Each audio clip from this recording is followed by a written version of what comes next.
to Sherlock Holmes, she is always the woman. I have seldom heard him mention her under any other name. In his eyes she eclipses and predominates the whole of her sex.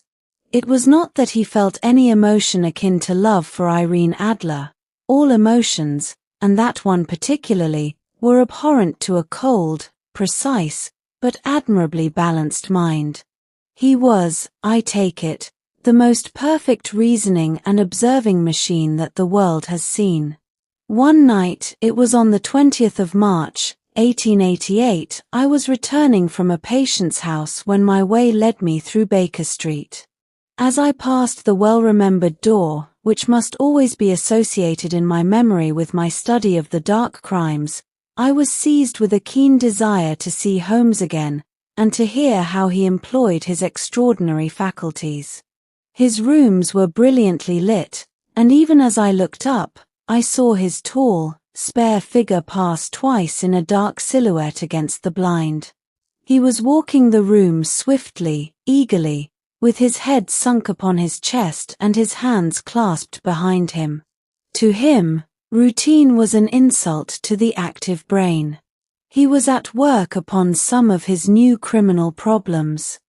As I stepped inside, he barely spoke, but with a friendly nod directed me to an armchair, threw across his case of cigars, and indicated a spirit case and a gasogene in the corner.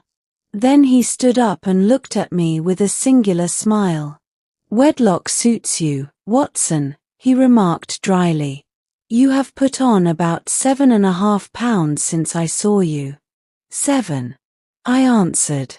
"Indeed, I should have thought a little more. Just a trifle more, I fancy, Watson. And in practice again, I observe. You did not tell me that you intended to go back to harness. How do you know? I see it, I deduce it. How do I know that you have been getting yourself very wet lately, and that you have a most clumsy and careless servant girl?"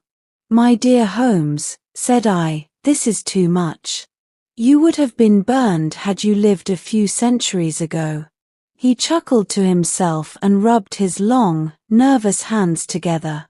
"It is simplicity itself," he said. "My eyes tell me that inside your left shoe, exactly where the firelight strikes it, the leather is scored by 6 almost parallel cuts.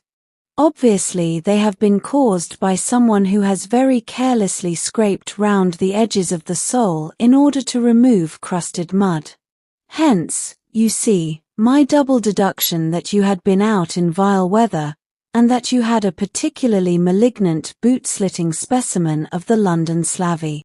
Just then, the bell rang sharply, and a tall, masked visitor carrying a heavy purse stepped into our lives, bringing a royal mystery that would test Holmes's powers to the absolute limit.